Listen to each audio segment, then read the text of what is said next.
छोटे से गांव में सखुबाई नाम की औरत रहा करती थी। वो बहुत ही गरीब थी, किराए के घर में रहती थी। उसके पति को गुजरे 2 साल हो गए थे।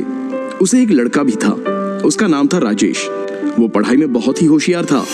पति के गुजरने के बाद घर चलने की सारी जिम्मेदारी सखुबाई के कंधों पर आई थी।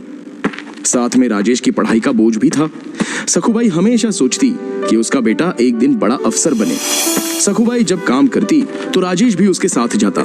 सखुबाई लोगों के घर जाकर बर्तन मांजती तो कहीं खाना बना देती, तो राजेश बैठे बैठे लोगों के घर आए अखबार को बड़े ध्यान से पढ़ता। एक दिन जब राजेश अखबार पढ़ने लगा तो एक मालकिन ने बड़ी कुत्सित से कहा, अरे राजेश, अखबार पढ़ के क्या तू बड़ा अफसर बन जाएगा? इससे अच्छा तो माँ के काम में हाथ बटा, कम से कम उससे कुछ मदद तो हो जाएगी। इस पर राजेश बोला, मालकिन, मुझे बड़ा अफसर बनना है, कलेक्टर बनना है। हम किताबें नहीं ले सकते, इसलिए ज्यादा ज्ञान के लिए मैं अखबार पढ़ता हूँ। मालकिन बोली, तुम और कलेक्टर शक्ल देखी है आपने? और मालकिन जोर जोर से हंसने लगी। सखुबाई को ये बात बहुत बुरी लगी और वो दोनों वहां से चले गए। फिर सखुबाई ने शादियों में रोटी बनाने का काम शुरू किया। वो अकेली ही 15-20 किलो की रोटियां बनाती थी। इसके लिए वो सुबह 3 बजे ही अपना काम शुरू कर देती थी। उसके साथ राजेश भी उठता था और माँ को मदद करके अपनी पढ़ाई करता था। एक दिन अचानक मकान मालिक उनके पास आए और बोले, क्या सखुबाई, तुम और तुम्हारा बेटा 3 बजे ही उठ जाते हो और ये लाइट जलाते हो? बिजली का बिल ज्यादा आ रहा है तुम्हारी वजह से। एक तो बिल ज्यादा दिया करो या फिर कमरा खाली कर दो। और मकान मालिक गुस्से से वहां से चले गए। फिर राजेश ने लालटेन जलाई और पढ़ाई करने लगा। माँ भी उस प्रकाश में रोटियां करने लगी। ऐसे ही राजेश ने अगले कुछ साल जी लगाकर पढ़ाई की और क्लास में हमेशा अव्वल आने लगा। राजेश की लगन देखकर अगली पढ़ाई के लिए उसके गुरुजी ने उसे दिल्ली जाने की सलाह दी और खुद खर्चा उठाने की जिम्मेदारी ली। राजेश तो 22 साल का हो गया था।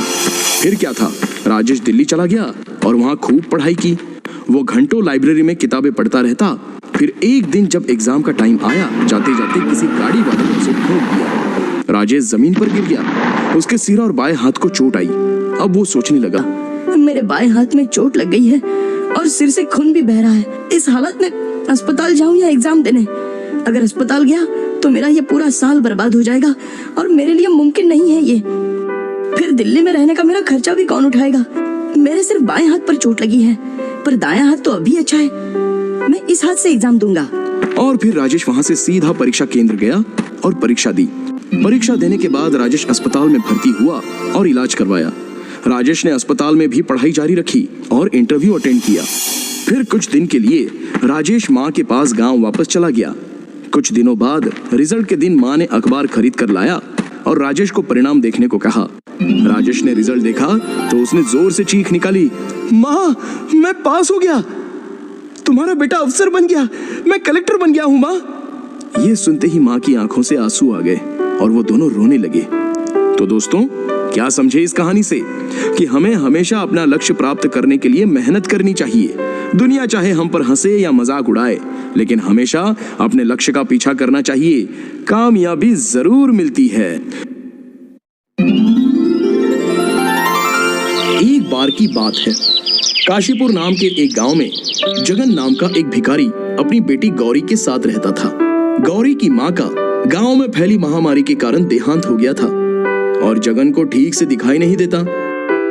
इसी वजह से उसे कहीं काम नहीं मिलता और मजबूरन उसे पेट पालने के लिए अपनी बेटी गौरी के साथ भीख मांगना पड़ता।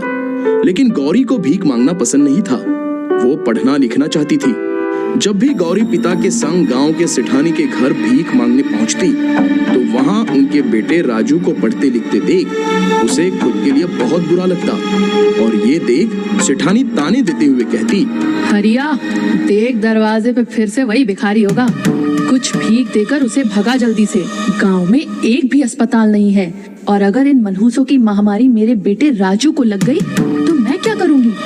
ये सुन दोनों दुखी होकर वहां से चले गए। तब गौरी ने कहा, पिताजी, सारा गांव हमसे दूर क्यों भागता है? क्या हम बुरे लोग हैं? तो पिताजी ने कहा, अरे नहीं बेटा, बुराई तो हमारी गरीबी और इनकी सोच में है। पिताजी, एक दिन मैं डॉक्टर बनकर आपकी आंखों का इलाज करूंगी। मैं इस गांव में एक अस्पताल भी खोलूंगी। बेटी, हमारे लिए तो 2 वक्त की रोटी जुटाना ही बड़ा कठिन है। ये सब तो बड़े लोगों के सपने हैं। काश मैं तुम्हारे लिए कुछ कर पाता। तभी एक औरत ने गौरी को पास बुलाया और कहा, अरे ओ गौरी, अगर तुम हमारा टॉयलेट साफ कर दोगी तो मैं तुम्हें कुछ रुपए भीख दूंगी। गौरी ने उनकी बात मानी और उनका टॉयलेट साफ कर दिया। लेकिन गौरी को ये बात बहुत ही बुरी लगी। तभी गौरी ने यह फैसला कर लिया कि वो डॉक्टर बनेगी। गौरी ने अपने पिता को मंदिर के बाहर रहीम चाचा के पास बिठा दिया और वो खुद कई दिनों तक खिलौने गांव में बेचकर पैसे कमाने लगी। और फिर एक दिन गांव के शिक्षिका रेनू दीदी से मिलकर वो गांव के सरकारी स्कूल में पढ़ने जाने लगी। अब गौरी रोज स्कूल से आने के बाद खिलौने बेचती और पैसे कमाती और अपने पिता की देखभाल करती। गौरी रात रात भर जग कर पढ़ाई किया करती और हमेशा अच्छे अंकों से पास होती। गौरी की हिम्मत और सफलता देख सेठानी और अन्य गांव के लोग सभी हैरान थे और वो जगन और गौरी से जलने भी लगे थे। पता नहीं ये भिकारन पढ़ लिख कर कौन सा डॉक्टर कलेक्टर बन जाएगी, मैं अभी देखती हूँ। गौरी हर साल अच्छे अंकों से पास होती और शिक्षिका रेनू भी गौरी की पढ़ाई में खूब मदद करती। धीरे धीरे समय गुजरता गया और गौरी बड़ी होती गई। उसने अपनी मेहनत और लगन से अपनी स्कूल की पढ़ाई पूरी की और आगे डॉक्टर की पढ़ाई पढ़ने के लिए कॉलेज में दाखिले के लिए इम्तिहान दिया और इम्तिहान में टॉप भी किया। ये खबर सुनकर गौरी के पिता और शिक्षिका रेनू दोनों बहुत खुश हुए। पिताजी, डॉक्टरी की पढ़ाई के लिए मुझे स्कॉलरशिप भी मिला है। लेकिन अब गौरी को अपने पिता को छोड़कर डॉक्टर की पढ़ाई के लिए शहर जाना था। वो उदास हो गई। तब रेनू ने कहा, गौरी, तू फिक्र मत कर, यहाँ सब मैं संभाल लूंगी। तू बस शहर जा और जल्दी ही डॉक्टर बनकर आना। गौरी पढ़ाई के लिए शहर चली गई। गुजरते समय के साथ वो अपने सपने की तरफ तेजी से कामयाबी के साथ बढ़ रही थी। कई दिनों तक उसकी कोई खोज खबर नहीं आई। कुछ साल बाद गांव में दोबारा महामारी की बीमारी तेजी से फैल गई और रेनू के पिता सहित सेठानी और उसका बेटा राजू सभी बहुत बीमार हो गए और नगर के एक छोटे से सरकारी अस्पताल में पड़े रहे। पर कई दिनों से कोई डॉक्टर नहीं आया। सब बहुत दुखी और उदास भगवान से जिंदगी की प्रार्थना करने लगे। तभी एक नर्स ने सभी को खबर दी, अब तुम लोगों को चिंता करने की जरूरत नहीं। आज सरकार की तरफ से शहर की सबसे बड़ी डॉक्टर साहिबा आपका इलाज करने आने वाली हैं। ये खबर सुन गांव वाले बहुत खुश हो गए। तभी हॉस्पिटल के सामने एक कार आकर रुकी और उसमें से एक डॉक्टर उतरी। नगर सरपंच ने उन्हें माला पहनाकर उनका स्वागत किया। जब वो अस्पताल के अंदर आई तो उसे देख सभी हैरान रह गए, क्योंकि वो डॉक्टर कोई और नहीं बल्कि वही भिखारन लड़की गौरी थी। गौरी ने अपने पिता के पैर छूकर उनका आशीर्वाद लिया और फिर उसने सभी गांव वालों का इलाज करना शुरू किया। गौरी के इलाज से ही कुछ दिनों में सभी ठीक हो गए। गौरी ने अपने पिता की आंखों का ऑपरेशन करवाकर उनकी रोशनी भी वापस लाई। गौरी की मेहनत, लगन और सफलता की वजह से एक बार फिर सारा गांव महामारी से पूरी तरह मुक्त हो गया और सेठानी सहित बाकी गांव वालों को अपनी गलती का एहसास हो गया। वो सभी गौरी को फूल मालाओं का हार पहनाकर उसके नाम का जय जयकार करने लगे और ये देख गौरी के पिता का सीना गर्व से चौड़ा हो गया। तो बच्चों, इस कहानी से हमें ये सीख मिलती है कि अगर गौरी की तरह मेहनत, लगन और दृढ़ निश्चय से किसी काम को किया जाए तो उसमें हमें कामयाबी जरूर मिलती है। एक गांव में विमला नाम की एक गरीब औरत अपने बेटे रोशन और बहू गौरी के साथ रहती थी। विमला के पति का देहांत हो गया था, जिससे सारी जिम्मेदारी उसके बेटे रोशन पर आ गई थी। लेकिन गांव में रोशन को कोई काम न मिलने के कारण गरीबी और बेरोजगारी से उसकी मुसीबतें बढ़ती चली गईं। विमला की बहू गौरी बहुत ही स्वार्थी और लालची स्वभाव की थी। एक दिन उसने अपने पति से कहा, अजी सुनिए, अब यहाँ कुछ नहीं रखा है, हमें शहर चले जाना चाहिए, तभी हमारे हालात सुधर पाएंगे, वरना हमें भूखा ही मरना पड़ेगा।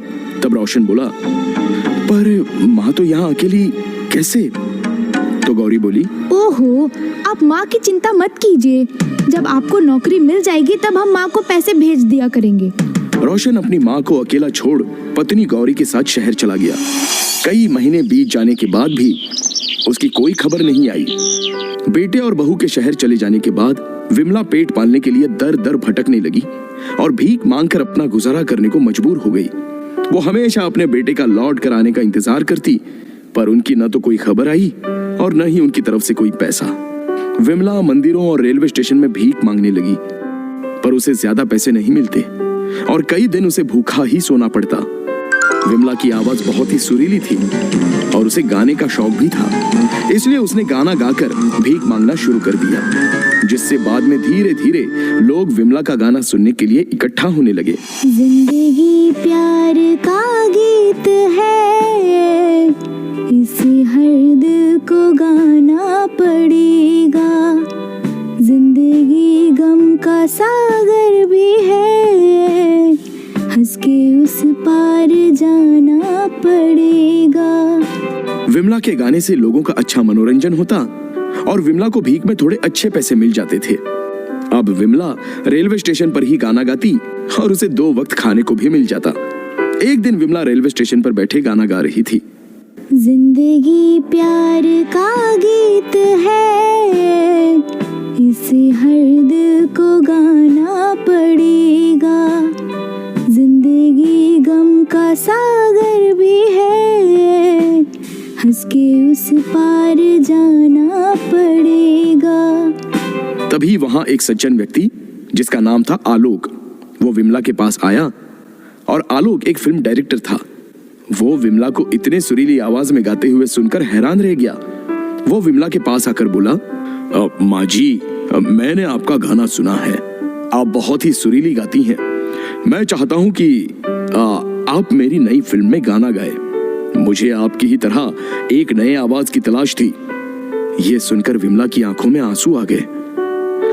आलोक विमला को अपने साथ मुंबई शहर ले गया और विमला से अपने फिल्म में गाना भी गवाया और इसके बदले विमला को खूब सारे पैसे मिले। देखते ही देखते विमला का गाया हुआ गाना हर जगह खूब सुनने में आया और पसंद भी किया जाने लगा। वो हर जगह खूब मशहूर हो गई। अब विमला की जिंदगी पूरी तरह से बदल चुकी थी। वो एक भिखारन से मशहूर गायिका बन गई थी। उसे टीवी, न्यूज़पेपर में हर जगह दिखाया जाने लगा। एक दिन जब गौरी ने अपनी सास विमला को टीवी पर देखा तो उसकी आंखें फटी रह गई। उसके मन में पैसे का लालच जाग उठा। उसने तुरंत ही अपने पति रोशन को ये बात बताई और बोली, अजी, ये देखिए माँ जी टीवी पर। अब वो काफी मशहूर और अमीर बन चुकी हैं। कितने साल बीत गए, हम माँ जी से नहीं मिले। अब हमें उनके पास चलना चाहिए। आखिर हमारे सिवा उनका है ही कौन।